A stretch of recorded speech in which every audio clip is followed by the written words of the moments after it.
Bonjour et très bonne année au Collège de France avec les microbes. Donc j'ai préparé une leçon aujourd'hui sur le virome. Alors je pense que celles et ceux qui sont fidèles à ces cours savent que je ne suis pas virologue.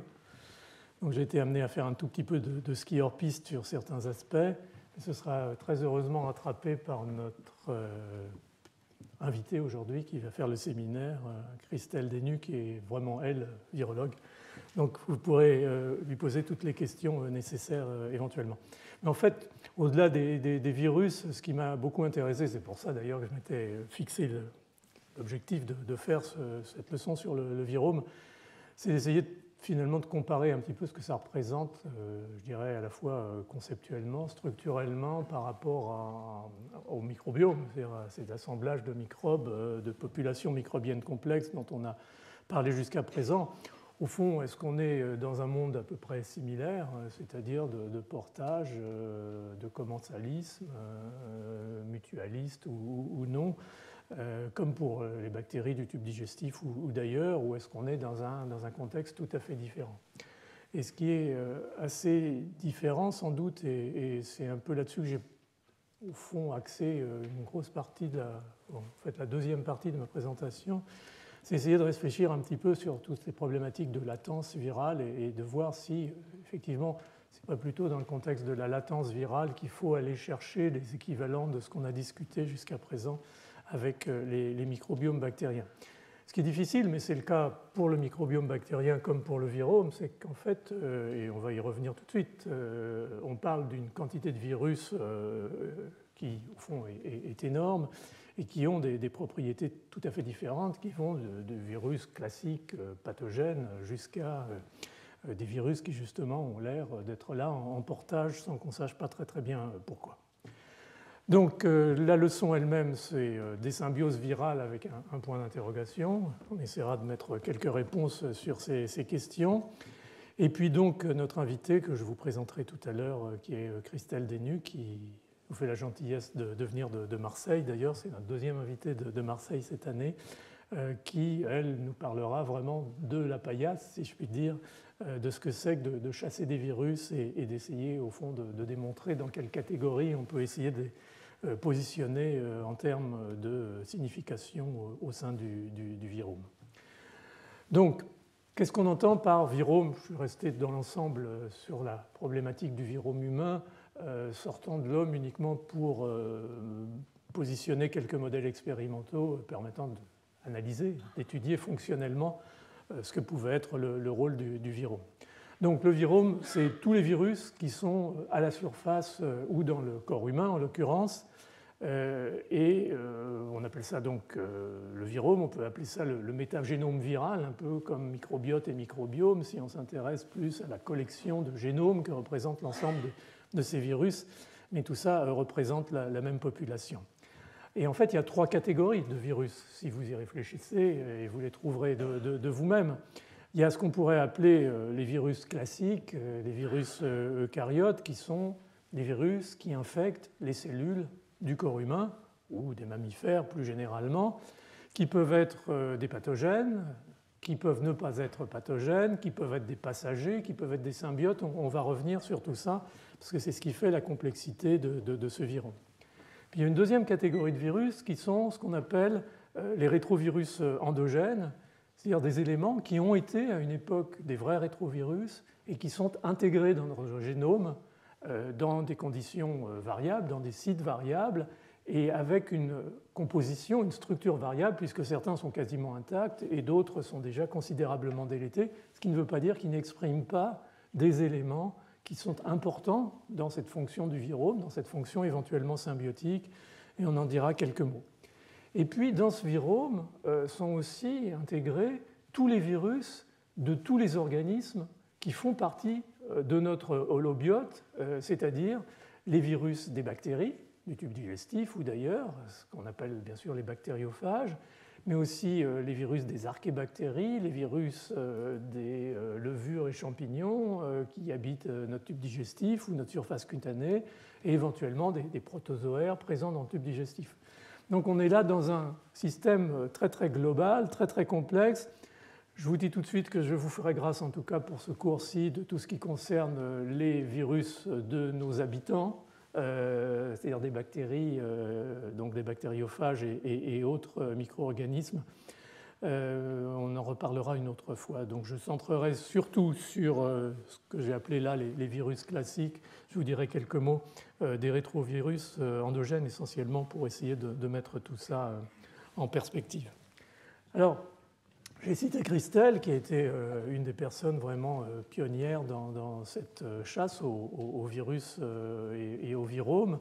Je voudrais citer une autre personne pour qui j'ai énormément à la fois de respect et d'affection, parce que c'est un type très sympa avec lequel on aime beaucoup discuter, qui est Herbert, ou plutôt Skip Virgin, qui est Université du Missouri à Saint-Louis, et qui a été, je pense, un des pionniers de cette conception, quand je retourne un petit peu en arrière, je peux me tromper, véritablement du virome et de ce que pouvait représenter. Il l'a fait très tôt dans des portages chroniques de virus herpès, dans l'endothélium vasculaire de la souris, sur des états inflammatoires chroniques. Il a très tôt réfléchi à ce que pouvait être cette interface entre ces virus éventuellement en latence et pathologie ou non-pathologie sur le long terme. Et il a fait sur une de ses revues, c'est pour ça que je l'ai sélectionné, je trouve un schéma qui représente relativement bien la question ou les questions qu'on va se poser aujourd'hui. Il y a d'abord la globalité de ce virome, qui est quelque chose qui est en fait en permanente modification du fait qu'on est en contact avec un environnement qui est extrêmement riche en virus. On perçoit relativement les bactéries en général, mais les virus, on ne fait pas trop attention à ce fait qu'ils sont aussi nombreux, voire plus, dans l'environnement que l'on côtoie tous les jours. Ça peut venir des animaux, ça peut venir des végétaux, ça peut venir de nos autres êtres humains environnants. Et puis notre propre virome constitué, éventuellement stabilisé, il peut varier lui aussi en fonction des modifications dont on a très souvent parlé, qui amènent à l'évolution du monde microbien, en particulier les modifications génomiques. Donc on a avec des vitesses variables en fonction des virus, du virome, qui soit ARN ou ADN, des modifications génomiques qui peuvent varier du fait du taux d'erreur éventuellement des transcriptases. Donc on a quelque chose qui est en permanente dynamique. Ce virome, donc, on l'a caractérisé déjà des virus classiques, eucaryotes, des rétrovirus endogènes et là uniquement en fait mentionné un bactériophage. On a des interactions, et c'est quelque chose qui est encore relativement mal connu, directes ou indirectes, entre ces différents éléments de notre microbiome pris au sens global, c'est-à-dire entre virus et bactéries, entre bactéries et champignons, l'ensemble avec le système immunitaire. Tout ça est très complexe, et c'est cette cuisine au fond qui a été encore une fois l'élément de ce qu'on appelle l'holobionte, c'est-à-dire l'élément sur lequel la sélection naturelle s'est véritablement fait sentir, et pas uniquement sur chaque individu, chaque micro-organisme individuellement. On a bien entendu des modifications de comportement par rapport à ces éléments du virome en fonction de notre génome, de nos caractéristiques génétiques individuelles. Par exemple, de variations dans notre capacité de réponse, de production de cytokines qui vont nous protéger ou mal nous protéger contre ces virus. Et à cette occasion, dans les déficits de l'immunité, on va voir émerger des virus qui étaient totalement cachés jusqu'à présent, qui étaient en phase de latence, mais que la faiblesse du système immunitaire va permettre, au fond, de reprendre activement la replication et de voir des résurgences.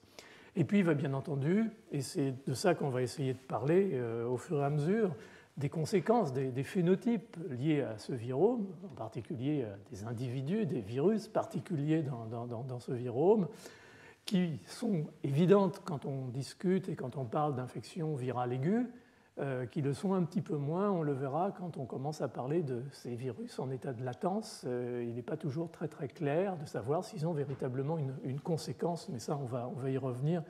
J'avais mis cette diapositive uniquement pour introduire un petit peu le genre de questions que je voulais essayer de poser. Alors, sans vouloir faire une remarque désagréable d'aucune nature vis-à-vis des virologues, c'est vrai que le virome, dans sa caractérisation, est arrivé un petit peu de façon décalée par rapport au microbiome bactérien, en particulier bactérien. Il y a sûrement des raisons un petit peu historiques, il y a les difficultés qu'il peut y avoir, en particulier, déjà c'est difficile de cultiver certaines bactéries, mais certains virus, on a du mal à les avoir repliqués activement in vitro. Et puis surtout, les virus sont extrêmement divers et n'ont pas nécessairement, comme on a par exemple dans le métagénome 16S, des séquences qui permettent d'établir directement une phylogénie, ou en tout cas d'avoir ces fameux OTU dont on a parlé plusieurs fois. Donc en fait, on se retrouve souvent, quand on veut analyser de façon globale une population virale, à répondre un petit peu à l'histoire de la personne qui cherchait sa clé sous le lampadaire, parce que c'est là qu'il y avait de la lumière, et la clé, elle n'était pas là du tout, elle était dans l'ombre, quelque part un peu plus loin. Et au fond, on peut, connaissant les virus, faire, on y reviendra rapidement, des puces, des microarrays qui permettent éventuellement d'accrocher des séquences, même un petit peu dégénérées, mais on n'a pas véritablement cette séquence du 16S avec les bactéries qui va nous permettre d'avancer et de savoir plus ou moins précisément très rapidement où on est. Et donc ça, je pense que sur le plan technique, ça a ralenti un petit peu les choses. Mais là, comme vous allez le voir, et comme vous allez le voir avec Christelle, les choses ont considérablement changé ces dernières années. Et elles ont changé en grande partie pour deux raisons. La première, c'est que justement, ces arrays, ces puces qui permettent de mettre des petites séquences sur lesquelles vont s'hybrider les génomes de virus candidats et en avoir plusieurs centaines, voire plusieurs milliers, permet de dégrossir déjà considérablement, en tout cas pour des familles virales déjà connues. Et puis, et vous le savez, depuis maintenant presque une dizaine d'années est rentré en routine ce qu'on appelle le métaséquençage, le séquençage profond, c'est-à-dire qu'on peut maintenant aborder le virome, comme il a été abordé pour le microbiome intestinal par exemple, de façon totalement non biaisée, c'est-à-dire qu'on prend l'échantillon, on séquence et on essaye de soustraire et d'identifier des séquences qui seraient jusqu'à présent inconnues, qu'on essaiera dans un deuxième temps de rapporter à la présence d'un virus X, Y ou Z qui aurait été éventuellement jusqu'alors inconnu. Donc cette approche non biaisée, à la fois est passionnante et en même temps elle permet d'avancer dans cette meilleure connaissance, cet élargissement de la connaissance du virus. Alors jusqu'à présent, la découverte des virus, parfois c'était relativement évident, mais ça ne l'était pas toujours, était un processus relativement long, compliqué, multidisciplinaire, qui parfois aussi partait d'une hypothèse qui pouvait être juste ou malheureusement parfois fausse, donc biaisée par la force des choses. Et au total, le rendement de ces approches classiques était relativement faible et parfois un petit peu désespérant, avec quelques glorieuses exceptions, comme je vous l'ai écrit sur cette diapositive. La découverte du virus de l'hépatite C, par exemple, qui était une magnifique aventure scientifique, à mon avis en tout cas. La découverte du VIH, n'en parlons pas. Et puis la découverte du virus herpès du sarcome de Kaposi, qui a aussi été quelque chose, je dirais, d'assez original, mais encore une fois d'extrêmement complexe dans la réalisation et donc dans le temps que ça a pris pour identifier ces virus. Je voulais juste vous le rappeler quand même, de façon à mettre ça en perspective par rapport à la rapidité, à l'efficacité des outils dont on dispose maintenant avec ces puces, ces arrays et ces méthodes de séquençage profond. Le virus de l'hépatite C a émergé, en fait, si je puis dire, dans les années 80-90 comme étant ni le virus de l'hépatite A ni le virus de l'hépatite B. On l'appelait le virus de l'hépatite non A non B. On savait bien qu'il y avait sûrement un virus derrière ça, mais les travaux initiaux ont été très compliqués. Mais la demande était majeure puisque vous savez que l'hépatite C avait des formes aiguës, des formes infracliniques, mais surtout des formes chroniques et a toujours d'ailleurs, des formes chroniques qui peuvent éventuellement aboutir à la cirrhose ou au cancer, voire les deux. Et donc il y avait une urgence médicale à découvrir ce virus, mais il a fallu plusieurs années pour y aboutir avec pas mal d'échecs et pas mal de fausses pistes en réalité. Et je vous montre ça pour justement vous montrer à la fois la qualité du travail, mais aussi le fait que c'est un petit peu périmé maintenant, cette façon de voir les choses. Ça fait même un petit peu de temps en temps un peu ringard quand on voit les vecteurs qui étaient utilisés, qu'on n'utilise quasiment plus. Donc c'est le travail de Michael Houston et de toute son équipe à Chiron, qui avait au fond, à partir d'individus humains non A non B, ayant une hépatite chronique, pris ces échantillons, les avait transmis aux singes pour élargir éventuellement la quantité de virus disponible, extraction de l'ARN, synthèse de cDNA, clonage de ces séquences qui étaient toutes au hasard à partir des échantillons qui avaient été pris chez ces singes infectés, et donc clonage dans justement ces vecteurs lambda GT11 qu'on utilisait à l'époque pour faire ce qu'on appelait des librairies d'expression, et donc des clones d'Escherichia coli en fait qui portaient, on l'espérait, ou en tout cas l'espéraient les auteurs, des séquences codant pour des protéines qui seraient reconnues par le sérum des sujets porteurs d'une hépatite chronique non A non B. Et c'est comme ça qu'ils ont procédé, qu'ils ont obtenu plusieurs clones qui réagissaient, puisqu'il y avait un marquage de ces colonies par l'anticorps, et à partir de là, on pu extraire des séquences qui sont retestées, bien entendu, chez les singes et retestées chez des hommes infectés par le virus non A non B, ce qui leur a permis d'arriver progressivement à l'identification de ce virus de l'hépatite C. Ça n'a pas été une simple affaire d'ailleurs, parce que lorsque le virus a été identifié, il s'est avéré très vite qu'il était strictement incultivable, ou en tout cas la réplication avortait très très rapidement, et il a fallu attendre encore quasiment une dizaine d'années, autant que je me souvienne, je crois que c'était en 2000, pour que Charlie Rice, par exemple, au Rockefeller, ou Ralph Bartenschlager à Heidelberg, au Max Planck à Heidelberg, arrivent par des trucs en fait qui étaient vraiment des trucs de virologue et pas de la grande science comme on peut imaginer dans d'autres domaines, par des trucs de virologue, finir par réussir à cultiver ce virus, qui a ouvert la porte à la mise en place des premières, ou au test des premiers thérapeutiques, puisque vous savez que l'hépatite C n'ayant pas de vaccin, c'est grâce aux antiviraux en fait, qu'on a pu contrôler, ou en tout cas commencer à contrôler cette épidémie. Donc vous voyez que c'était quand même, par rapport à ce que serait un séquençage massif d'un échantillon, c'était une autre planète. Et l'autre approche différente en fait, mais là aussi encore compliquée, c'était celle du sarcome de Kaposi. Le sarcome de Kaposi, c'était ce drame souvent final des patients atteints de sida à un stade très très avancé de leur déficit immunitaire, qui, vous voyez, ces lésions cutanées violacées, qui parfois prenaient un véritable tapis cutané, et qui correspondait histologiquement en fait à ce qu'on connaissait déjà, en particulier dans le bassin méditerranéen, comme étant le sarcome de Kaposi, mais à des niveaux d'extension absolument monstrueux.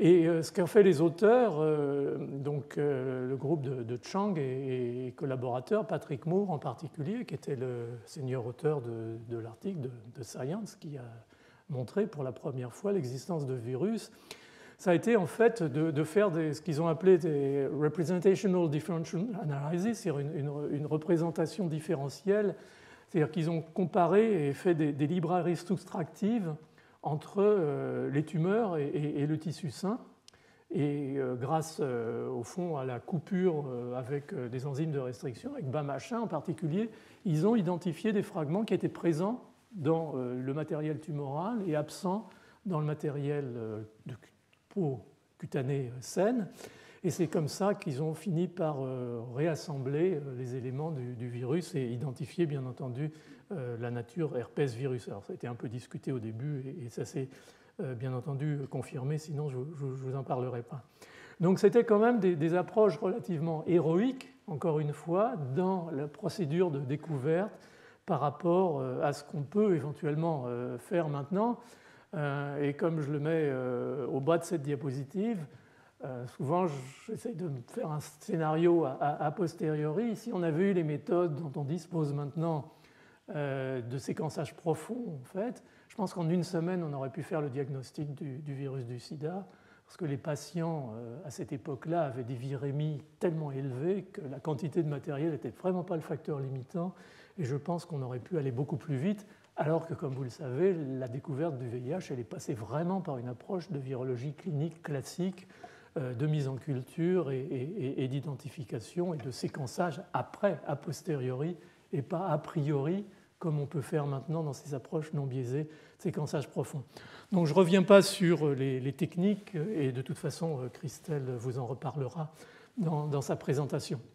Donc on a changé un peu de paradigme, et quand on parle donc de la découverte de nouveaux virus, dans des pathologies éventuelles pour lesquelles il n'y a pas véritablement de diagnostic d'agent étiologique, ou quand on veut élargir justement le champ et essayer d'étudier un virome, que ce soit chez l'homme, que ce soit chez l'animal, et ça va se faire, et ça se fait de plus en plus maintenant dans un cadre écologique plus global, de façon à voir la circulation des virus.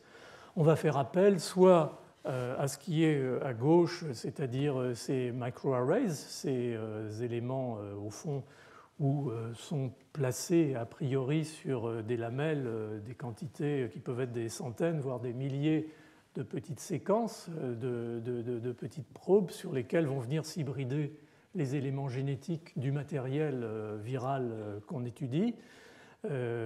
Après marquage en fait fluorescent, souvent c'est la première étape, ce qui fait qu'on peut identifier ça quasiment visuellement. Et puis deuxièmement, bien entendu, sur la partie droite de la diapositive, tout ce qui concerne maintenant le séquençage profond et donc ces approches totalement non biaisées de la composition du virome en général ou la recherche simplement d'un virus donné dans une situation précise qui pose question médicale ou autre d'ailleurs. Alors, la question, c'est, au-delà, au fond, de ce que vous savez des maladies virales individuelles liées à un virus particulier, est-ce qu'on peut essayer de se poser des questions un petit peu plus larges par rapport à l'interface, finalement, entre ce virome et la santé humaine?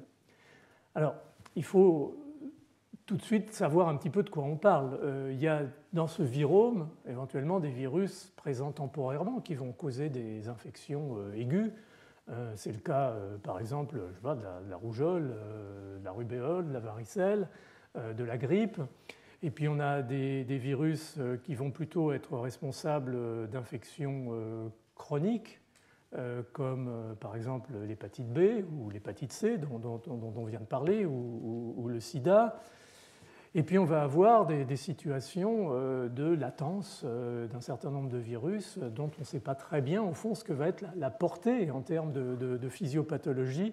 Et c'est là-dessus que je voudrais réfléchir un petit peu avec vous dans la suite de cette présentation. Alors, les rétrovirus endogènes, on va en reparler. Les bactériophages, ce n'est pas uniquement une affaire de bactéries. Il y a de plus en plus d'évidences selon lesquelles les bactériophages peuvent altérer, modifier les populations microbiennes complexes et de façon indirecte, au fond, impacter sur la santé, puisqu'on sait que le microbiote, maintenant, je pense que ce n'est plus la peine d'essayer de s'en convaincre, a un rôle important dans la santé. Donc on peut commencer à essayer de réfléchir à mettre ces choses-là, au fond, en interface et se poser quelques questions. Alors, il y a des revues de très très bon niveau sur le sujet si vous êtes intéressé d'approfondir, et vous aurez encore une fois ce diaporama sur le site web du Collège de France. J'en ai choisi deux, pas complètement au hasard, une par le groupe de Christelle, justement, c'est dans Annual Review of Microbiology, il y a deux ans, je crois, 2016. Et puis une par deux personnes de mon campus, en fait, à l'Institut Pasteur, qui sont Marc Lecuy et Marc Éloi, l'un étant médecin, l'autre étant vétérinaire, qui ont développé beaucoup le séquençage profond dans l'identification de virus inconnus dans des pathologies jusqu'à présent mal caractérisées. Je vous dis tout de suite que le rendement est moins formidable qu'on l'espérerait, mais le travail a vraiment besoin d'être fait. Donc les rétrovirus endogènes, juste quelques mots, parce que c'est quand même, ça fait partie du paysage, on l'a dit dès le début, parce que ce sont des virus, même s'ils sont pour certains considérablement dégradés. Je pense que vous savez que 8% de notre génome n'est pas humain. 8% de notre génome, voire plus, correspond à des virus intégrés, et en particulier, bien entendu, pour l'essentiel, à ces rétrovirus qu'on appelle endogènes. Donc, au fond, ce sont ces séquences endogènes d'origine virale, des morceaux de rétrovirus, mais lorsqu'elles sont relativement longues et relativement peu délétées ou dégradées, on voit très vite au séquençage apparaître des éléments qui sont caractéristiques des rétrovirus, avec en particulier les gènes GAG, POL et ENF, qui sont les trois gènes caractéristiques entre les LTR de la présence d'un rétrovirus. GAG sont les protéines de structure du corps, c'est-à-dire de l'intérieur du virus. POL, c'est pour polymérase, mais c'est aussi l'intégrase et la protéase, parce que ça fait des grandes protéines qui sont ensuite coupées pour faire l'ensemble des protéines du virus. Et puis, ENF, c'est bien sûr la protéine de la capside virale. Donc ça, on va à des degrés divers retrouver des éléments plus ou moins complets, plutôt moins que plus, mais de ces rétrovirus donc dans nos chromosomes. Et au fond, certains d'entre eux, peut-être tous, mais on n'a simplement pas jusqu'à présent mis tout ça en évidence, peuvent avoir un rôle dans la biologie, en particulier dans l'expression génique, dans la mesure où ils peuvent apporter des promoteurs, ils peuvent apporter des régulateurs en cis ou en trans. Par exemple, l'expression de l'amylase de l'enzyme dans la salive est liée à l'intégration d'un rétrovirus endogène dans le 5' UTR du gène codant pour l'amylase. Ne me demandez pas pourquoi, quelle est la sélection, quelle est la cause de l'évolution pour cette association, mais c'est comme ça, et il y a beaucoup de ces rétrovirus dont on va probablement dans le futur apprendre des choses intéressantes, dans la mesure où jusqu'à présent, le catalogage était relativement pas très riche, parce que souvent ça passe à la trappe, si je puis dire, au moment de la lecture des séquences, au moment où on fait l'editing de ces séquences, si on n'a pas véritablement un programme qui va chercher ces traces, même éventuellement dégénérées, de GAG, de POL, de ENV, les virus, ces rétrovirus sont sortis du pipeline et n'apparaissent pas. Donc il y a de plus en plus de travaux. Maintenant qu'on peut faire un génome humain, une séquence de génome humain très rapidement et pour pas très cher, on peut faire un métagénome humain, et ce travail de PNAS de 2015 portait sur 2500 génomes humains. Et sur ces 2500 génomes humains, ils ont réussi à sortir 19 nouveaux rétrovirus à des degrés différents, encore une fois, d'altération par rapport à ce qui a été connu jusqu'à présent.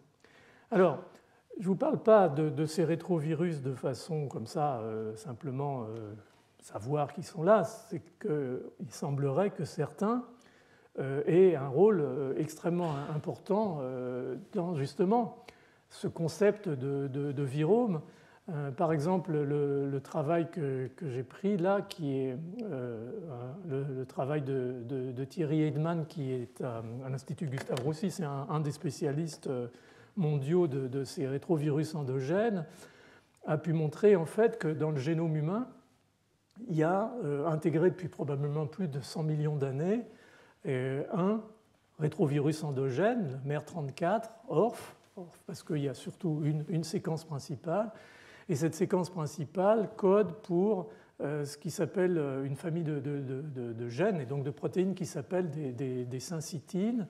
Et ces syncytines, en fait, sont responsables de la formation du syncytiotrophoblaste, c'est-à-dire lorsque l'œuf s'implante dans l'utérus, il se forme entre l'épithélium trophoblaste de l'œuf et l'épithélium utérin une zone d'échange qui va bien entendu faciliter, avant la mise en place du placenta et du cordon, une zone d'échange de nutriments.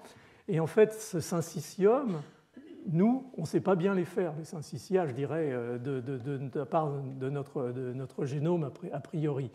Mais les virus savent très bien faire des syncytia, et en particulier les protéines d'enveloppe des virus, pour le VIH par exemple, font des syncytia, c'est-à-dire des assemblages de cellules multinucléées qui ont une biologie telle que dans ce contexte-là, ça permet le transport des nutriments assez facilement de la vascularisation de l'utérus à l'œuf. Et donc, cet rétrovirus endogène code pour, qui s'appelle HEMO, code pour une protéine syncytine. Et donc, ça veut dire qu'au fond, notre virome nous procure, par l'intermédiaire de ce rétrovirus endogène, une fonction essentielle qui est la fonction de possibilité d'implantation et de survie de l'œuf. Donc, ça vous donne un exemple par rapport au rétrovirus, rétrovirus endogène, de ce que peut être le rôle du virome. Alors, il y a des exemples moins brillants, puisque certains rétrovirus endogènes, là c'est encore le travail de Thierry, peuvent avoir un rôle oncogène, et c'est suspecté pour beaucoup de ces rétrovirus endogènes, soit parce qu'ils sont, comme celui qui a été montré ici, capables de produire un facteur qui est une kinase, en fait, qui va activer un pathway de signalisation à l'oncogénèse. Et ça a été démontré parce que cette protéine est capable de faire proliférer des cellules in vitro et de leur donner des marqueurs de transformation. Donc, soit par ce biais-là, soit par le biais de l'intégration éventuelle dans des suppresseurs de tumeurs ou d'apport de promoteurs dans des gènes oncogènes. Donc tout ça est un domaine du virome qui est un petit peu à part parce que bien entendu on est là intégré, on est dans le domaine des rétrovirus qui sont des virus très particuliers, mais ça fait néanmoins très largement partie du paysage et c'est peut-être un des paradigmes finalement à bien garder en tête quand on réfléchit à cette notion en fait de portage de virus et de leur fonction éventuelle en physiologie. Alors, si on revient au virus classique, au virus qui infecte nos cellules eucaryotes, quand on réfléchit un petit peu, c'est vrai que, et je vais peut-être redire des choses que j'ai dites jusqu'à présent, il y a un peu d'ambiguïté et on en discutera certainement avec Christelle à l'occasion de son séminaire. C'est-à-dire qu'encore une fois, ce virome, et ça c'est vraiment la définition de Josh Lederberg, quand Josh a parlé du microbiome, dans la définition, il intégrait les bactéries pathogènes, les bactéries commensales, symbiotiques, tout ce qui était bactéries associées à l'homme était considéré comme faisant partie du microbiome. Et du coup, on a le même problème, je dirais, dans la façon dont on met les choses en place avec le virome. C'est-à-dire qu'on a, encore une fois, des virus pathogènes qui donnent essentiellement une infection aiguë et qui vont guérir et ils vont disparaître, on n'en parle plus, on est même immunisé, on ne peut pas se réinfecter. C'est encore une fois la rougeole, la grippe, la dengue ou des choses de cette nature. Il y a des virus pathogènes qui donnent une maladie chronique, donc encore une fois, on a parlé de l'hépatite B, de l'hépatite C. On a des virus qui sont pathogènes, qui peuvent même avoir une phase aiguë, mais qui vont ensuite rentrer en latence. C'est en particulier, on va y revenir, le cas des herpès virus, herpès simplex 1, 2, le cytomégalovirus, le virus d'Epstein-Barr, et dont on ne sait pas très bien au fond où les classer. Quand ils sont en phase aiguë, bien entendu, s'il y a une symptomatologie clinique, ils sont dans la première catégorie, on n'en discute pas, ils sont pathogènes, mais une fois qu'ils sont rentrés en latence, sachant qu'ils vont néanmoins de temps en temps ressortir, se mettre à se repliquer plus activement, est-ce que c'est véritablement des symbiotes dans ces phases de latence, puisqu'on va ensuite les porter toute notre vie? Et s'ils sont des symbiotes, est-ce qu'ils sont commensaux, c'est-à-dire ils profitent de notre organisme pour pousser mais sans être pathogènes? Ou bien est-ce qu'ils sont vraiment mutualistes, c'est-à-dire qu'est-ce qu'ils nous apportent des éléments positifs, et est-ce que ces éléments positifs éventuellement ont impacté sur notre évolution et nous ont permis de passer éventuellement un certain nombre de phénomènes, y compris en augmentant notre résistance aux maladies infectieuses, on va en reparler, ou est-ce qu'au contraire, ils sont ce qu'on appelle parasitiques, c'est-à-dire que leur présence chronique a un effet délétère, même si elle reste relativement à bas bruit. Donc il y a une difficulté quand on commence à stratifier, si je puis dire, les différentes catégories. Et puis il y a des virus vraiment latents, on va en reparler rapidement, des virus comme les annélovirus, qui ne semblent pas associés à des pathologies, qui ne donnent pas lieu à une phase aiguë, qui sont, semble-t-il, relativement neutres. Là encore, est-ce que ce sont des commensaux? Est-ce que ce sont des mutualistes? Est-ce qu'ils peuvent être parasitiques, mais on ne l'a jamais déterminé, on ne l'a jamais véritablement clairement défini?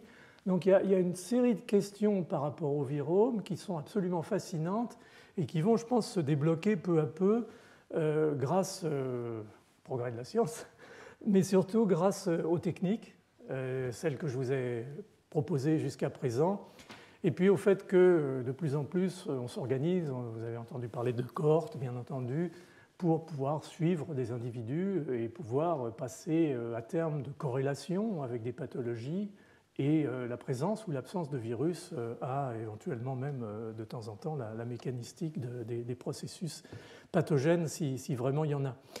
Et au fond, on est dans un monde là, tout doucement, si on fait un parallèle, qui ressemble très fort à ce qu'on a discuté jusqu'à présent avec les microbiotes, par exemple intestinaux, avec les bactéries. C'est-à-dire qu'on a des bactéries qui sont strictement commensales, qui se nourrissent simplement de ce qu'on leur offre pour survivre, mais qui probablement n'apportent pas grand-chose dans le système. Il y a des bactéries qui sont vraiment mutualistes, par exemple les firmicutes qui fermentent, qui produisent des acides gras à chaîne courte qui sont des sources caloriques très très importantes, en particulier pour les tissus du tube digestif, mais même à distance. Des pathobiotes qui sont virulents dans certaines conditions ou qui se comportent comme des commensaux dans d'autres, sans qu'on sache toujours très bien si c'est un effet individuel de ces micro-organismes ou si c'est parce qu'ils vivent dans un environnement microbien différent. On a parlé de Clostridium difficile et de ces autres exemples.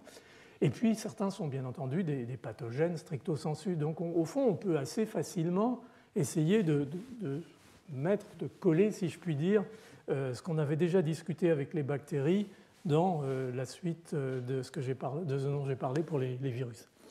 Alors, cette activité des virus, surtout lorsqu'ils sont éventuellement en phase post-aiguë, mais en phase aiguë tout autant, c'est d'agir sur le système immunitaire et d'être immunomodulateur, c'est-à-dire soit d'activer le système immunitaire, c'est le cas des herpès-virus par exemple, ou de diminuer la réponse immunitaire, c'est le cas du virus de la rougeole, donc on a un peu tous les cas de figure selon circonstances. Ça peut être au-delà de dire je vais pousser le système immunitaire ou je ne vais pas pousser le système immunitaire globalement, ça peut être une orientation du système immunitaire. Certains virus vont plutôt orienter vers des réponses de type Th1 ou plutôt vers des réponses de type Th2, mais c'est plutôt Th1 en règle générale pour les virus, Th2 c'est plutôt pour les parasites. Et puis surtout, et on va en reparler vers la fin, la situation peut varier en fonction du temps et on verra avec les herpès-virus jusqu'à quel point peut-être les herpès-virus sont vraiment en phase de latence des commensaux mutualistes dans les jeunes années, mais peuvent éventuellement, en vieillissant, devenir des éléments plutôt de type parasitique et altérer la réponse immunitaire. Donc, au fond, le système, il agit et il est à concevoir dans plusieurs dimensions, et même le temps est à prendre en considération. Alors, j'ai fait juste 3 très rapides survols des différents viromes, en fait, puisque, comme pour les bactéries, on a des viromes en fonction des surfaces cutanées ou muqueuses dont on parle. Donc, peut-être un de ceux qui a été étudié de façon relativement exhaustive en premier, y compris en particulier grâce à les travaux de Gérard Hort à l'Institut Pasteur, mais à beaucoup d'autres sur les HPV, sur les papillomavirus, donc c'est le virome cutané. Donc le microbiote cutané, comme au niveau des surfaces muqueuses, joue un rôle de barrière Jusqu'à présent, elle a été surtout vue, cette barrière, sous l'angle de barrière microbienne, bactérienne, en particulier un certain nombre de familles bactériennes comme le Propionibacterium, plus précisément Propionibacterium acnes, les staphylocoques, en particulier Staphylococcus epidermidis, c'est 80% de la flore cutanée. Certaines corinébactéries se développent au niveau de la peau, d'ailleurs avec des constitutions et des équilibres variés en fonction du fait que la peau soit humide, sèche, sébacée, grasse ou moins grasse. C'est quasiment la différence entre la faune du Sahara et la faune de la forêt vierge. C'est une espèce de patchwork invraisemblable, la flore cutanée. Mais ça, c'était pour les bactéries. Et au fond, comme pour d'autres surfaces, on s'est intéressé à la composition en virus de tout ça, puisque, a priori, il n'y a pas des bactéries dans ces systèmes. Et donc le virome cutané humain, il est en fait dominé par trois grandes familles de virus, les papillomavirus, les HPV, enfin Human Papillomavirus, les polyomavirus et les circovirus.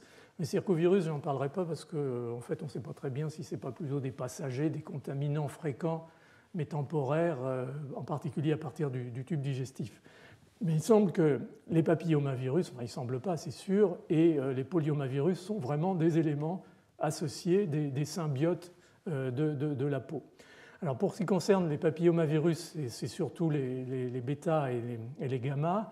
C'est-à-dire qu'on ne parle pas de ces papillomavirus muqueux qui sont plutôt des alpha papillomavirus qui sont responsables par exemple du cancer du col de l'utérus ou de tumeurs cutanées ou de la muqueuse orale.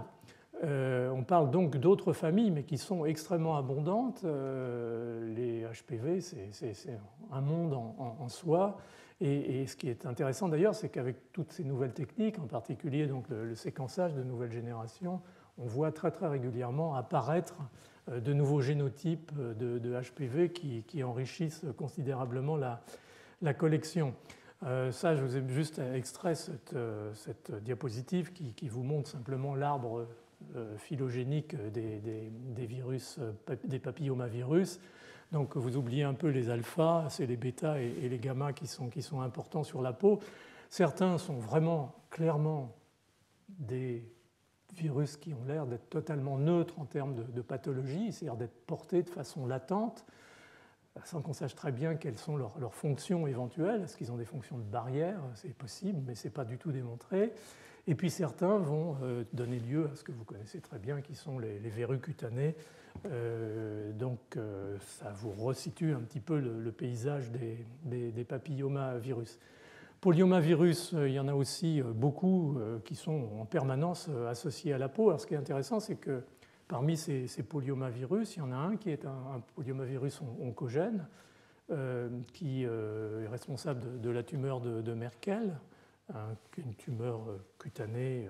Vous avez une photo là, une photo de l'histologie, mais le plus important, c'est pour dire que là aussi, on est dans une situation un peu comme on disait tout à l'heure sur les pathobiotes, c'est-à-dire qu'on a un virus qui est en fait, dans l'immense majorité des cas, un virus qui est porté à l'état, disons, de commensal, ne sachant pas beaucoup plus, mais qui peut, pour des raisons qu'on ne connaît pas encore, donner lieu d'un seul coup au développement d'une tumeur, soit parce que son environnement microbien change, soit parce que rayonnement, mutation, enfin bon, il y a toute une physiopathologie qui reste à définir, qui montre que parfois cette frontière n'est pas toujours très très nette entre le commensalisme et ce que peut être un pathobiote. On pourrait l'appeler ici un virus pathobiote, si je puis dire. Pour ce qui concerne le virome intestinal, c'est bien entendu le plus riche, mais ça, ce n'est pas une surprise, c'était déjà le cas pour les bactéries. Il y a clairement une excrétion permanente de virus entériques. C'est un fait établi, je vous ai mis les références bibliographiques. Et au fond, dans l'immense majorité des cas, sans symptomatologie clinique évidente. Donc il y a surtout des entérovirus, il y a des paréchovirus qui sont donc excrétés régulièrement une large proportion des enfants de moins de 5 ans sont porteurs et excréteurs de ces virus très très régulièrement, sans aucune, encore une fois, évidence de pathologie. Ce qu'il y a beaucoup dans le tube digestif sont des virus passagers en transit. Et comme vous pouvez vous en douter, l'intestin humain est bourré de virus de plantes, par exemple, ou éventuellement de virus qui ne sont pas des virus humains, qui sont des virus animaux, qui posent un petit peu problème parce qu'on ne sait pas très bien si ce sont là aussi des virus des touristes, des virus en passage, en transit, qui vont au fond être éliminés très rapidement, qui sont apportés par l'alimentation carnée, par exemple, ou si ce sont des virus animaux, mais qui ont la capacité de se repliquer véritablement dans l'intestin humain et qui vont peut-être à terme devenir des hôtes plus stables dans l'intestin. Donc vous voyez qu'il y a dans ces domaines-là, au fur et à mesure qu'on avance, des questions tout à fait passionnantes qui se posent et qui justifient encore une fois cette analyse exhaustive du virome de façon à pouvoir commencer à sérier un petit peu les problèmes et poser des questions sur ces virus.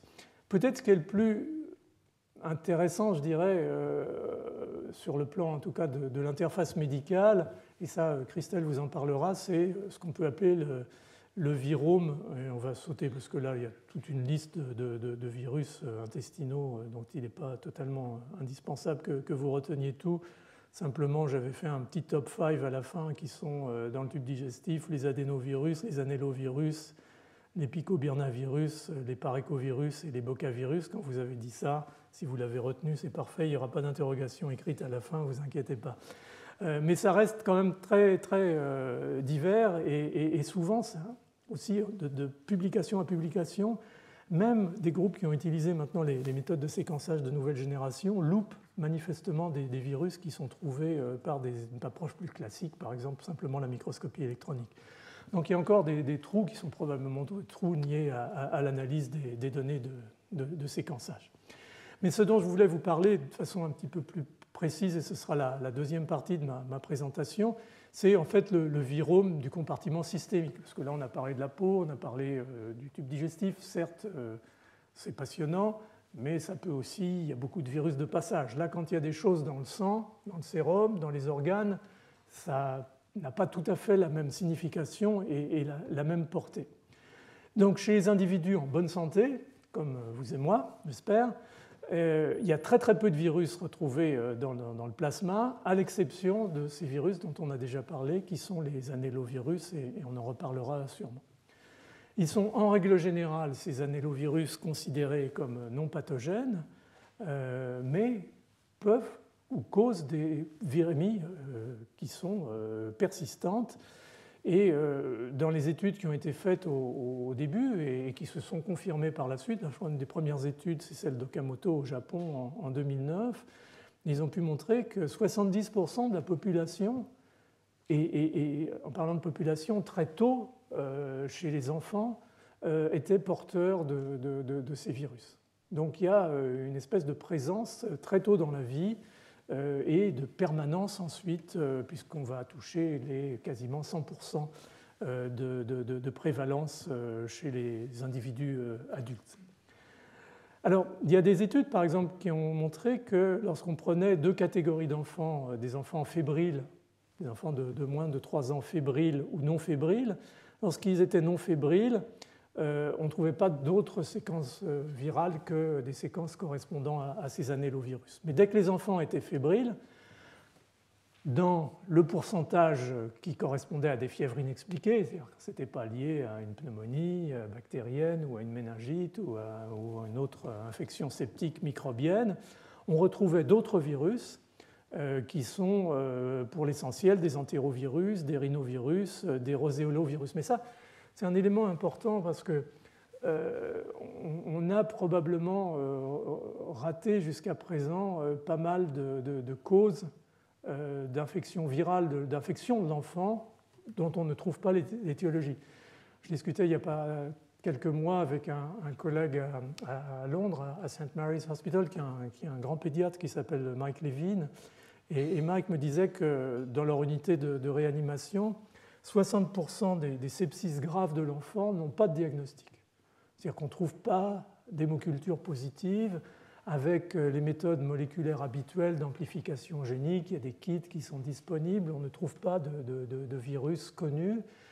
Et on pense de plus en plus qu'il y a une partie importante de pathologies graves en fait, chez le très jeune enfant qui sont liées à des infections virales, simplement passées inaperçues parce que les virus ne sont pas connus. Je crois qu'il y a là-dedans, avec les méthodes non biaisées, parce que si les virus ne sont pas connus, par définition, on ne va pas les sortir avec les méthodes comme les microarrays, on va peut-être pouvoir commencer à entamer un travail de fond là-dessus qui va révéler un certain nombre de populations virales, qui d'ailleurs sont peut-être un peu le pendant des résultats des vaccinations pneumococciques et ainsi de suite, qui ont fait au fait que les grands pathogènes sont en train de diminuer considérablement et de disparaître.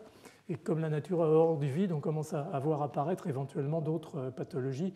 Et je crois qu'il faut vraiment garder cette approche très, je dirais, incisive sur l'identification des virus. Et ça, c'est quelque chose dont on entendra sûrement parler. Donc ces annélovirus, il y en a deux grands qui sont, j'adore son nom, c'est l'alpha-torquévirus et puis le torquéténominivirus. Non, ils sont intéressants parce que ce sont des virus à ADN simple brun, un peu comme les parvovirus, qui ont une organisation génétique très très très compacte puisque c'est des tout petits génomes, hein, ils font entre 2 et 3 000 paires de bases. Avec, au fond, vous le voyez dans la partie basse du cliché, des cadres de lecture sur ce génome qui sont en chevauchement complet. Et ces virus arrivent à fabriquer cette protéine avec un petit bout de DNA, c'est assez impressionnant. Et il y a donc phylogéniquement clairement marqué une association d'un certain nombre de ces génotypes d'annélovirus avec l'homme et éventuellement, vous le voyez peut-être avec les grands primates, avec les gorilles en particulier. Donc il y a une famille de virus que je trouve vraiment absolument passionnante et qui va nécessiter, je pense, dans le futur, clairement de savoir, parce que c'est clairement un modèle, est-ce que c'est vraiment neutre? Est-ce qu'ils sont là en pur commensaux, quitte à circuler dans le flux sanguin? Ou est-ce qu'au contraire, ils ont quand même quelque chose à dire sur le plan de la pathologie? Ces virus sont incultivables, ce qui ne simplifie pas le travail, mais à partir des séquences, on peut éventuellement identifier des motifs qui rappellent des fonctionnalités de certaines protéines. Donc le HORF1 est manifestement le gène qui code pour la protéine de capside. Il y a un gène qui semble coder pour un inhibiteur, où ça ressemble à ce qu'on trouve dans certains systèmes de régulation de la voie NF-κB, donc il y aurait une fonction plutôt anti-inflammatoire. Il y a un effecteur qui facilite la persistance virale, parce qu'il a été retrouvé, ou des séquences un peu homologues dans d'autres virus où ils avaient ces fonctions, qui induit l'apoptose dépendante de P53. On a l'impression quand même qu'il y a dans ces virus une fonctionnalité possible par rapport à l'autre qui fait penser qu'ils ne sont peut-être pas totalement neutres malgré tout à l'occasion de ce portage latent, chronique, tel qu'il a pu être décrit jusqu'à présent. Alors on pensait initialement qu'ils étaient transmis par transfusion sanguine, mais enfin quand on voit la prévalence, on a du mal à penser que ce soit uniquement ça. Il semble de plus en plus que ce soit transmis très tôt dans la vie, probablement comme Helicobacter pylori, par exemple, pour les bactéries, par transmission mère-enfant par la salive, parce que le virus est présent aussi dans les sécrétions digestives et dans la salive. Donc, est-ce que c'est quelque chose comme une vraie symbiose? C'est un symbiotique, clairement, puisqu'il est associé en permanence à quasiment l'ensemble de la population. Est-ce qu'il est neutre? Est-ce que c'est un commensal simple? Est-ce qu'il peut avoir une fonction mutualiste, d'immunostimulation en particulier? Ou est-ce qu'au contraire, il peut avoir une fonction de symbiose parasitaire, parasitique? On lui a rapporté éventuellement des pathologies auto-immunes, mais pathologie auto-immune, quand on ne comprend pas, une des voies de sortie habituelles, c'est de dire c'est un virus, mais la preuve véritable de la fonction de ce virus est loin d'être apportée jusqu'à présent. Néanmoins, il y a une zone de travail, là, une zone de recherche qui est clairement très très passionnante. Alors, Bon, ces annélovirus, ils vont augmenter en densité chez les personnes qui ont un déficit immunitaire, mais ça, ce n'est pas nécessairement une surprise. Ce qui est intéressant, c'est de se demander comment ils peuvent persister chez un hôte à statut immunitaire sain pendant toute l'existence. Et on pense que c'est très largement par cette variation en fait, génotypique permanente qui a généré cette masse de virus de génotype très très importante que ce virus s'adapte. La question, c'est de se demander comment un génome viral peut changer autant sans affecter au fait sa capacité de repliquer, parce que sur un génome aussi compact, on pourrait imaginer qu'on va très vite tomber sur des mutations qui vont certes éventuellement faciliter la non-reconnaissance par le système immunitaire, mais en même temps vont avoir un effet sur le fitness de ce virus, puisque tout ce qui concerne éventuellement sa replication est probablement pas situé très loin, vu la complexité du génome. Donc il y a, je trouve, et je pense que Christelle nous dira quelques mots aussi des annélovirus, un sujet là de recherche qui est tout à fait passionnant, et qui est encore une fois motivé par le fait que ce virus s'installe très très précocement dans la population humaine.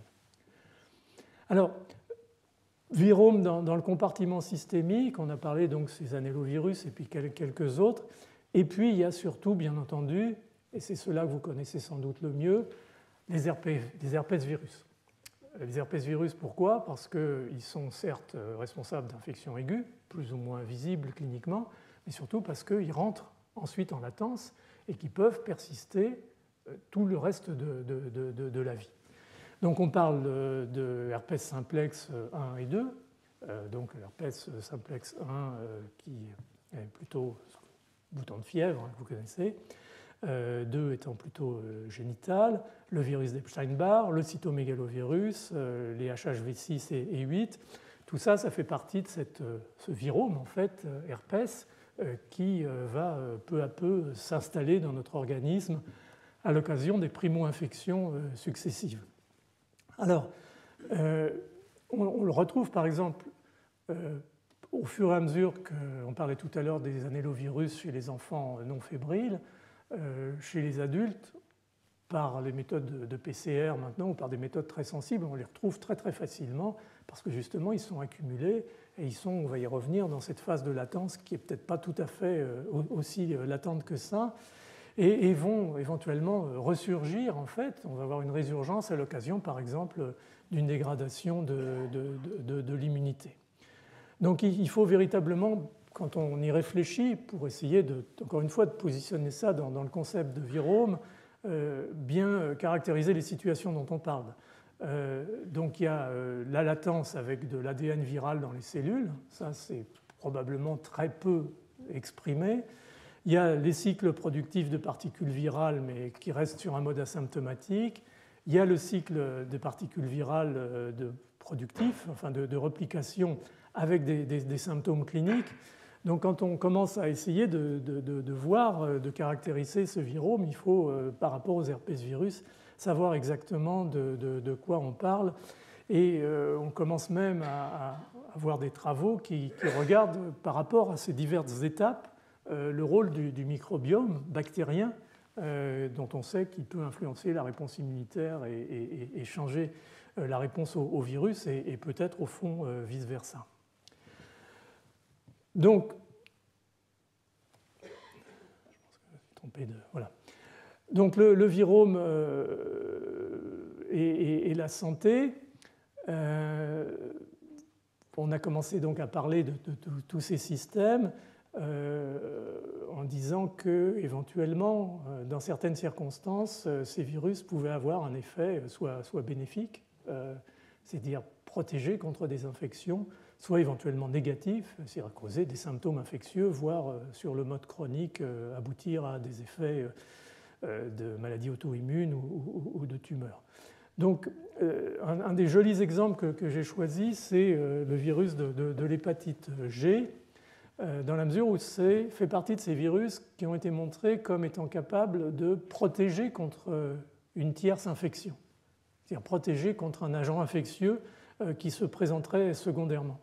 Donc l'hépatite G, c'est quelque chose qui a fleuri là aussi dans cette grande période de sang contaminé dans les années 80-90. C'est un virus qui est très proche du virus de l'hépatite C, donc l'épidémiologie est probablement très, très similaire, c'est un flavivirus. Et donc on s'est retrouvé à une époque avec environ 1 à 4% des personnes qui étaient contaminées par ce virus, qui globalement n'avaient pas d'expression clinique. On a dit à un moment qu'éventuellement chez des sujets immunodéprimés, ils pouvaient causer des hépatites, c'est probablement vrai, mais chez un individu à statut immunitaire normal, il n'y avait pas d'évidence d'effet clinique et pas même d'évidence d'aggravation parce que souvent il y avait co-infection avec le virus de l'hépatite C, de l'hépatite C. Par contre, ce qui a été montré dans plusieurs études, c'est que ce virus, donc GBV-C, responsable de l'hépatite G, était un puissant protecteur contre l'infection par le VIH. Et en fait, c'est ce qui est montré sur les deux courbes ici, l'une étant la mortalité et l'autre étant la progression de la maladie du sida. Vous voyez, c'est la courbe du haut, c'est la survie ou la progression du sida chez les individus qui sont co-infectés VIH et virus de l'hépatite G, et les autres sont ceux qui n'ont pas eu, entre guillemets, la chance, si je puis dire, d'avoir le virus de l'hépatite G. Et il a été montré expérimentalement, parce que ça c'est de l'épidémiologie, il faut aussi, au-delà de la corrélation, voir la causalité, montrer en fait que sur des cultures de virus VIH, sur des cultures lymphocytaires classiques, lymphocytes CD4 tels qu'on les fait pour le VIH, la co-infection par le virus, le flavivirus de l'hépatite G, c'est la courbe du bas, diminuait considérablement la réplication du virus du VIH. Donc, quelque chose qui est tout à fait intéressant et qui commence à nous dire aussi que certains de ces éléments du virome peuvent avoir un effet éventuellement mutualiste. Et les études ont montré que en fait, ce virus avait tendance à diminuer l'expression du récepteur du VIH sur les lymphocytes CD4, avait tendance à accentuer, comme je disais au début, le biais TH1, qui est extrêmement important, dominé par l'interféron gamma pour altérer la croissance, la réplication du VIH.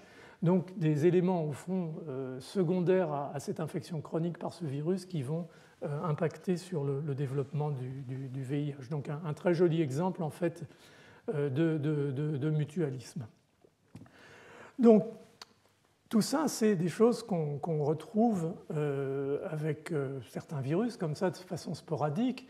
Mais la question qui se pose, c'est est-ce qu'on peut se poser la question qui se pose, c'est peut-on le regarder sur un bloc de virus plus large, plus prévalent dans la population humaine, qui sont en particulier, bien entendu, les herpès virus. Donc on a déjà parlé des pathologies qui sont causées par les herpès virus, en tout cas dans des diapositives précédentes. Donc ces herpès virus, ils sont divisés en sous-familles alpha, bêta, gamma, qui sont sur des bases à la fois génétiques et biologiques. Et un adulte, nous, individuellement, hébergeons plusieurs de ces virus, en fait, tout au long de notre vie, mais les manifestations cliniques sont relativement peu visibles en l'absence de déficit immunitaire. Donc ces virus, ils sont marqués par 3 phases dans l'évolution de la maladie. Il y a la phase aiguë d'infection, qui va être clinique ou non d'ailleurs. Il y a la phase de latence, qui peut durer des mois, des années.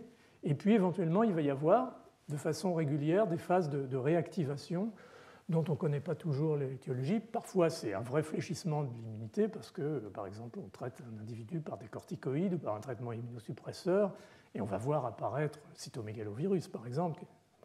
Problème de transplantation aussi, un rein contaminé par le CMV, lorsqu'il va être transplanté avec le traitement immunosuppresseur, va induire une infection à cytomégalovirus. Le cytomégalovirus va exploser au cours des transplantations médulaires, par exemple. Donc il y a toute une partie, au fond, de la pathologie à risque de la médecine moderne qui a à avoir et à prendre en considération ces virus, donc diagnostic de la présence éventuellement de l'infection ou non, mais malheureusement, une grande partie de la population est infectée. Et peut-être à terme, ça justifierait d'envisager plus précisément la vaccination contre ces virus, sans trop savoir au fond ce qu'on arriverait à faire. Si ces virus ont peut-être des aspects positifs, on va y revenir. Il faut faire attention à ce qu'on fait avec ces éléments qui sont extrêmement sophistiqués. Donc, ce qui a été vu très rapidement, et ça je reviens au travail de Skip Virgin et de son équipe, ça a été de se poser la question, est-ce qu'une infection chronique, latente, par un herpès virus va être susceptible de changer le statut immunitaire d'un individu et de le protéger contre une surinfection, en particulier une surinfection dans un système totalement différent par une bactérie. Et le travail qui avait été publié en 2007, qui a été un travail relativement pionnier du groupe de Skip, ça a été publié dans Nature, montrait en fait que la latence, l'infection latente par un équivalent du virus EBV de l'homme, mais l'équivalent murin, était susceptible de protéger la souris infectée par Listeria monocytogenes ou par Yersinia pestis, par le germe de la peste. Donc il y avait là quelque chose qui commençait à se profiler, mais qui répondait en fait à des observations qui avaient été faites antérieurement, comme par exemple le fait qu'on pouvait protéger des souris contre l'infection expérimentale à Plasmodium par l'équivalent d'un CMV, d'un cytomégalovirus murin, et la même chose dans des systèmes virus-virus contre adénovirus. Donc il commençait dans ces années 2000 à émerger cette idée que ces herpès virus pouvaient éventuellement avoir un rôle en phase de latence, de régulation de la réponse immunitaire et éventuellement d'induction d'une protection croisée contre des micro-organismes qui n'auraient rien à voir. Donc on serait plutôt dans un modèle de stimulation de la réponse innée, plus bien entendu que de la réponse adaptative. Donc ça, c'était ce fameux papier donc, du groupe de Skip Virgin, Herpes Virus Latency Conferred Symbiotic Protection from Bacterial Infection. Et bien sûr, papier est passé dans Nature parce que c'était assez stimulant et assez provocateur. À ce moment-là, l'idée qu'un virus pouvait être un virus pathogène, en fait, puisqu'on parle quand même d'un herpès virus, pouvait avoir un rôle de symbiote éventuellement mutualiste et protéger contre des infections bactériennes. Donc c'était ça qui a fait disons, l'intérêt de cette histoire. La question qui se pose étant qu'est-ce qui se passe au fond? Est-ce que véritablement la latence est un état qui permet à un virus de stimuler le système immunitaire? Parce que jusqu'à présent, on voyait plutôt la latence comme des virus cachés quelque part dans quelques cellules au fin fond de l'organisme et n'ayant finalement qu'un effet relativement limité, voire pas d'effet du tout sur l'économie, sur l'immunologie ou l'immunité dans sa composante systémique. Donc ça, c'était des choses qui quand même commençaient à bouger un petit peu.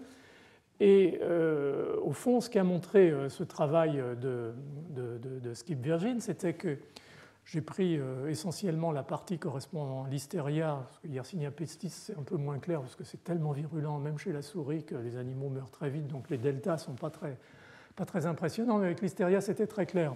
En haut et à gauche, c'est donc un animal qui a été infecté une semaine auparavant par ce équivalent du virus d'Epstein-Barr chez la souris, donc un herpès virus murin.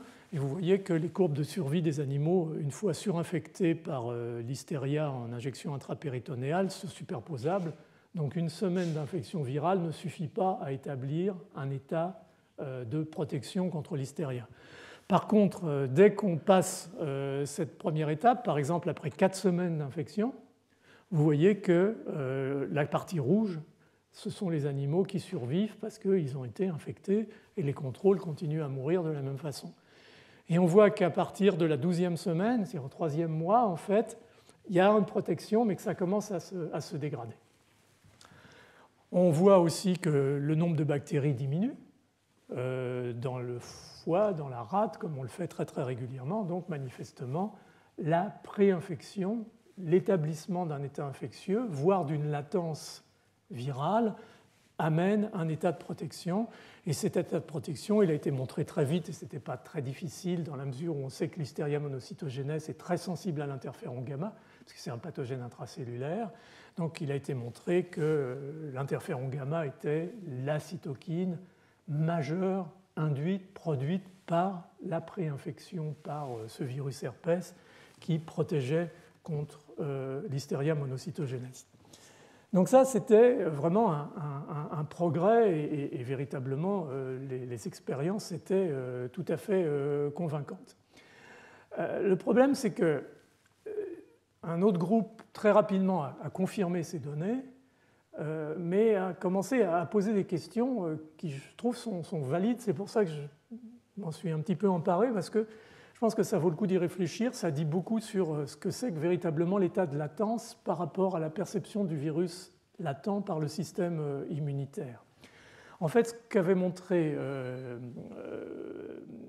Skip Virgin, c'est qu'à partir du 3e mois, comme vous avez vu, l'état de protection commençait à se dégrader et qu'au-delà, en fait, ils n'étaient pas trop allés au-delà parce qu'ils ne préféraient pas montrer les résultats. Ce que montrait dans la façon dont d'autres auteurs, Jaeger avait fait ses expériences, c'est que pendant 6 mois, la souris était protégée contre l'hystéria, mais qu'au bout de 6 mois, il n'y avait plus de protection du tout. Et donc il y a eu une discussion qui s'est élevée à ce moment-là, qui est passionnante, hein, ce n'est pas du tout une controverse scientifique, c'est au fond, est-ce que cette protection croisée temporaire, on peut vraiment l'appeler symbiose, comme l'avait fait élégamment Skip Virgin dans son papier de Nature, ou est-ce que ce n'est pas tout simplement une infection aiguë qui entraîne bien entendu une production massive de cytokines, en particulier d'interférons gamma, et qui protège contre cette surinfection par l'hystéria, et qu'au fond, dans les semaines qui suivent, ce n'est pas véritablement de la latence, c'est une guérison progressive de la maladie qui continue à être marquée par un certain degré d'expression de l'interféron gamma. Et donc la question qui était débattue, c'est est-ce que ça c'est de la symbiose ou est-ce que ce n'est pas de la symbiose ? Au fond, personne n'a jamais dit que la symbiose devait être un état persistant. On peut imaginer qu'on ait des symbioses temporaires. Et là, en tout cas, il semblait que c'en soit une. L'autre aspect, c'est, malgré tout, est-ce que l'absence de démonstration de cette protection croisée après 3 mois, 6 mois, disons, quand on est dans cette période de latence, veut dire qu'il n'y a pas véritablement de protection, parce que là on est dans un système expérimental qui est un petit peu rude. On challenge les souris en leur injectant une quantité importante de l'hystéria dans le péritoine. C'est quand même mettre à l'épreuve considérablement les défenses immunitaires, en particulier les défenses immunitaires innées de l'animal. Donc il y a une vraie discussion qui est tout à fait passionnante là-dessus et qui pose au fond le problème de savoir si effectivement cette latence qui est finalement le destin de tous ces virus herpès, est quelque chose qui est immunologiquement significatif. Et il y a eu pas mal de papiers qui se sont renvoyés la balle, une partie de ping-pong qui s'est engagée de façon très polie d'ailleurs entre les deux auteurs pendant un certain temps. La façon d'en sortir étant au fond au-delà d'ergoter sur le fait qu'une infection aiguë soit quand même temporairement une situation de symbiose, d'aller voir plus précisément si quand même il ne se passe pas quelque chose dans la vraie période de latence qui serait un état de protection anti-infectieux, mais qui ne soit pas véritablement détecté par les tests extrêmement crus tels qu'ils ont été faits dans les expériences proposées par Skip Virgin et par cet autre auteur. Donc, ça pose donc le problème de, sans être vulgaire, c'est quoi la latence ? Alors la latence, jusqu'à il n'y a pas très longtemps, on pensait que c'était effectivement un état d'espèce de quiescence virale, avec quelques virus éventuellement par-ci par-là, mais globalement un état où l'organisme oubliait quelque part, en tout cas où le système immunitaire oubliait ces organismes. Sauf que quand on utilise des techniques relativement sensibles, on voit qu'il y a un bruit de fond de production de virus herpès, CMV, EBV en particulier, qui est certes bas par rapport à l'explosion d'une réactivation à l'occasion d'un déficit immunitaire par exemple, mais qui est tout à fait, disons, mesurable, et ce qui veut dire que le virus est là en permanence. Donc, on pense de plus en plus que cette latence, c'est une espèce de de phase à bas bruit de réentrer dans des cycles de replication du virus à des endroits variés de l'organisme, mais que globalement, il se passe véritablement quelque chose, ce n'est pas une neutralité, ce n'est pas une absence absolue de virus comme on pouvait le penser ultérieurement. Par ailleurs, on voit bien que le système immunitaire continue à être relativement stimulé. C'est en particulier impressionnant avec des virus comme le cytomégalovirus ou le virus EBV, où les titres lymphocytes CD4, et ça c'est valable pour nous tous ici, à l'âge adulte en particulier, les CD4 mémoire, les lymphocytes T mémoire, pardon, CD8, c'est un peu moins pour les CD4, sont de l'ordre de 40% de l'ensemble des lymphocytes T mémoire, ce qui est quand même absolument considérable. Et chez l'enfant, ça commence très très tôt et on peut très vite trouver des pourcentages relativement élevés. Et ces lymphocytes T sont tout à fait viables. Lorsqu'on les met in vitro, ils prolifèrent très très rapidement. Simplement, leurs fonctions sont parfois peut-être un petit peu moins visibles, mais en tout cas, ils sont capables de produire par exemple de l'interféron gamma, comme ce dont on parlait tout à l'heure. Donc il y a une vraie signature en fait, de la présence de ces virus sur ce maintien de ce pool de lymphocytes qui reste tout à fait actif. Donc ça veut dire que la latence, en dépit de l'absence de symptômes cliniques, cette période, pour ces virus-là, elle est marquée par une activité d'interaction hôte-virus avec des signatures telles que je viens de mentionner ici. Et au fond, cette réponse qui se maintient, on peut prendre des choses dans l'autre sens, c'est-à-dire qu'elle est essentielle au contrôle permanent de ces virus. Dès que cette défense chronique est levée, le virus va redémarrer et on va avoir une résurgence et de nouveau une prolifération. Donc on peut imaginer que dans ce contexte-là, on maintient en période de latence une protection croisée et ce qui a été fait par cet auteur, enfin White et collaborateurs, a été de faire en fait ce qu'on appelle de la transcriptomique, c'est-à-dire de prendre différentes situations, je passe très très vite, justement dans la phase de latence par ce virus équivalent de BV chez la souris, le MHV68, et de regarder au fond s'il y avait une signature transcriptionnelle. C'est ce qu'on fait avec ce qu'on appelle des heatmaps, c'est-à-dire qu'on remet sur ces échelles l'ensemble des transcrits. Quand il ne se passe rien, quand c'est neutre, c'est noir. Quand ça diminue la transcription, en général, c'est vert. Quand ça augmente la transcription, c'est rouge. Et on peut, comme ça, au fond, donner une espèce de vision globale des signatures qui correspondent à des gènes de l'inflammation, ce qui est le numéro 2, à des gènes de la replication cellulaire, ce qui est le numéro 1, et ainsi de suite.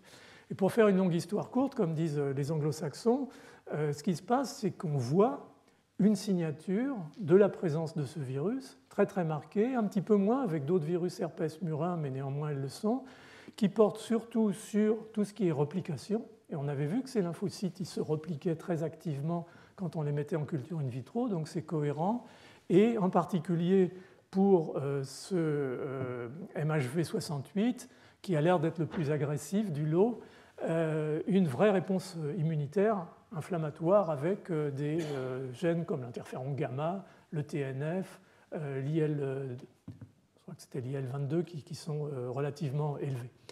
Donc on a là une signature transcriptomique de la situation de latence virale et donc l'évidence que tout ça n'est pas neutre, qu'il y a un dialogue qui s'établit en phase de latence entre virus et système immunitaire, ce qui renforce l'hypothèse émise par Skip Virgin. Alors, ce à quoi on réfléchit de plus en plus, c'est de se dire, au fond, cette manip avec la souris, un seul virus et l'hystéria, il y a plein d'insuffisances, mais pas en cause la qualité du travail, mais simplement la simplification extrême du système. C'est-à-dire il y a un seul virus et une seule bactérie qui est délivrée dans des conditions extrêmement agressives. Donc on risque de passer à côté d'un certain nombre de choses. Donc il y a une hypothèse qui émerge à l'heure actuelle qui va bien avec le concept de virome. C'est qu'au fond, ce qui compte dans l'holobiome, c'est comment l'association de ces microbes avec l'hôte va permettre, en tant qu'unité globale, d'être la cible de la sélection naturelle.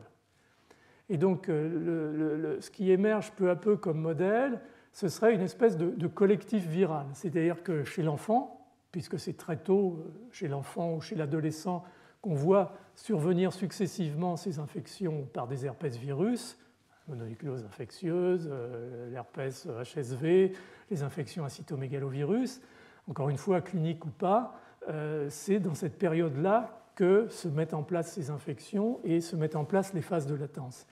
Qu'il n'est pas du tout impossible, au fond, que si on essaye de voir ça sous l'angle de symbiose mis dans la perspective de l'avantage sélectif pour l'espèce humaine, ce soit ce collectif viral qui, dans un bloc de temps tôt dans la vie, qui va donc impacter sur la possibilité de reproduction de l'espèce, va véritablement jouer un rôle en tant que flore virale, en tant que virome mutualiste. Et c'est ça que suggère ce schéma, qui est qu'au fond, infection après infection, phase de latence venant s'imbriquer les unes avec les autres, on va avoir progressivement une augmentation de ce niveau de base de la réponse innée qui va permettre de répondre très rapidement et très efficacement à des pathogènes éventuellement bactériens ou à des pathogènes viraux délétères, et que ce bloc, ce collectif viral, ait finalement pu jouer un rôle dans l'évolution humaine par ce phénomène de mutualisme. Alors ça, c'est bien joli, mais comme j'aime bien être un peu critique, il va falloir qu'on nous explique comment on peut remettre ça en accord avec un terme qui émerge en ce moment de façon très très rapide en immunité anti-infectieuse. C'est le terme de ce qu'on appelle en anglais le trained immunity, c'est-à-dire l'éducation immunitaire, c'est-à-dire que certains appellent la mémoire innée. C'est-à-dire le fait que lorsque vous avez une infection bactérienne, virale, il va y avoir éventuellement des modifications dans les cellules, en particulier du système immunitaire, qui vont se maintenir, éventuellement même à plusieurs générations, avec très probablement une origine épigénétique, c'est-à-dire des modifications dans la méthylation de l'ADN, des modifications des histones, qui vont être, comme on dit, imprintées dans le génome de ces cellules et qui vont faire qu'au moment où elles vont être en contact avec un micro-organisme, hors spécificité, elles vont mieux répondre plus rapidement et avoir un rôle. Donc moi, ce qu'il faut maintenant revoir un petit peu, c'est au fond cette notion de latence et son rôle exact, on a vu peut-être ses limites, par rapport à une impression, un imprinting épigénétique par l'infection virale initiale qui éduquerait en fait un certain nombre de cellules à rester par la suite protectrices, en termes en tout cas d'immunité innée. Je ne veux pas rentrer dans des aspects de réponse plus spécifiques, ce serait beaucoup plus douteux. C'est ça qu'on appelle trained immunity. Si vous êtes intéressé, je vous ai mis cette référence d'un de mes copains d'ailleurs qui s'appelle Mihai Netea, qui est en Hollande, qui travaille beaucoup sur le sujet et qui a fait des revues récentes, dont celle-là, dans Cell Host and Microbe. C'est un nouvel aspect de l'immunité innée qui existe aussi chez les insectes, et si ça existe chez les insectes, c'est probablement que c'est vrai. Donc, terminer sur deux aspects, au fond, parce qu'on a essayé de parler un peu positivement de ce mutualisme et de ce travail d'équipe, en fait, de ces collectifs viraux, en tout cas au niveau des herpès-virus. Il y a quand même des effets peut-être négatifs sur lesquels il faut véritablement travailler.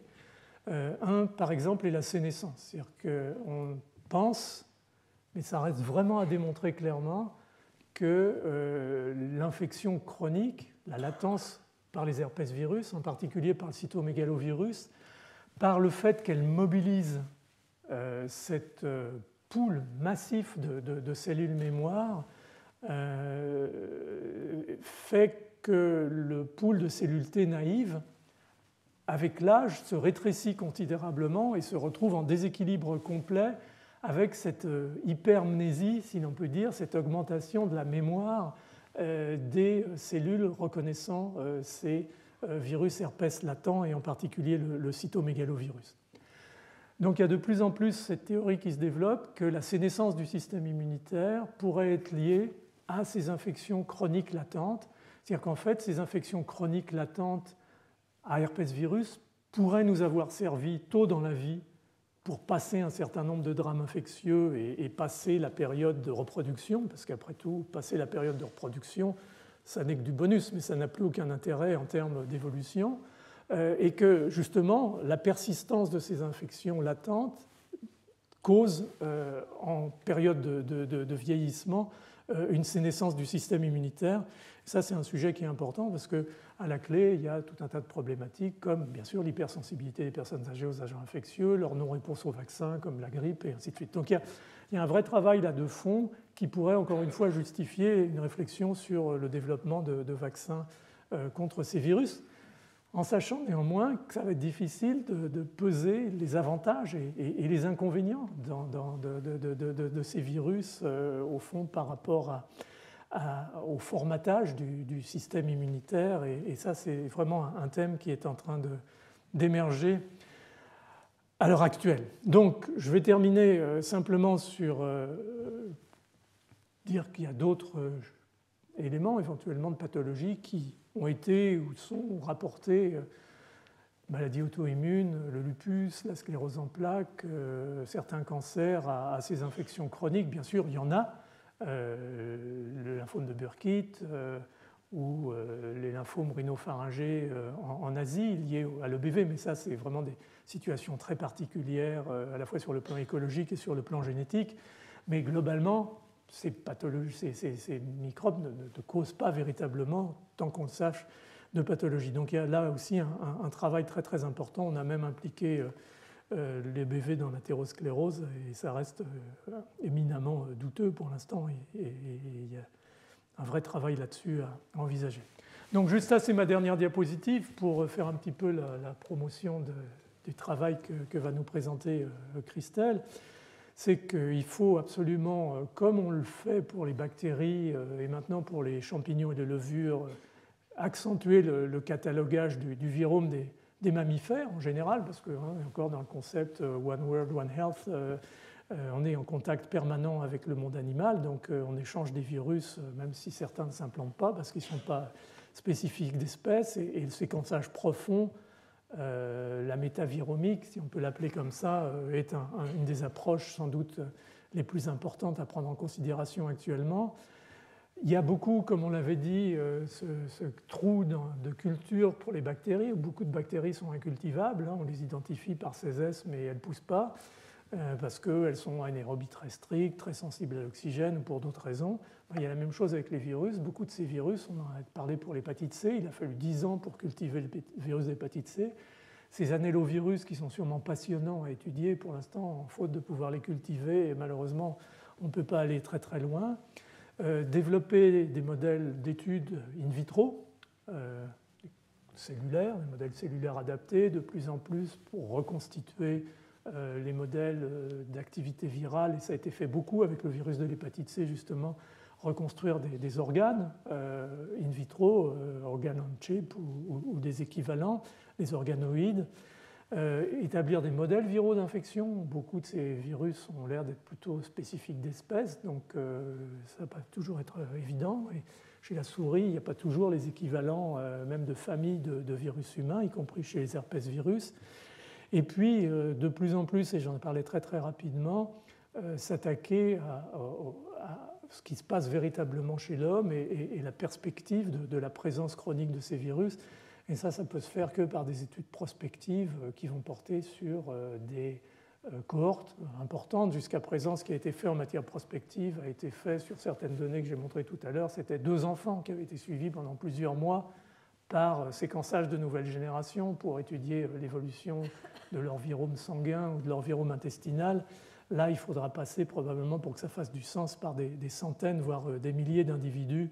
Et c'est la conjonction en fait, de ce travail corrélatif sur des cohortes et du travail expérimental sur les modèles cellulaires et animaux qui permettra de donner un peu plus de sens qu'il a déjà, dans une certaine mesure, au virome humain et éventuellement au virome animal. Donc voilà ce que je voulais vous dire au fond en introduction à ce qui vous est dit plus précisément dans le séminaire qui va suivre, mais c'était une façon de vous faire part à la fois de mes doutes sur certains aspects et puis en même temps des espoirs qu'on peut avoir, y compris dans l'identification de nouveaux virus responsables de pathologies qui pour l'instant sont un peu orphelines en matière d'étiologie. Voilà, je vous remercie.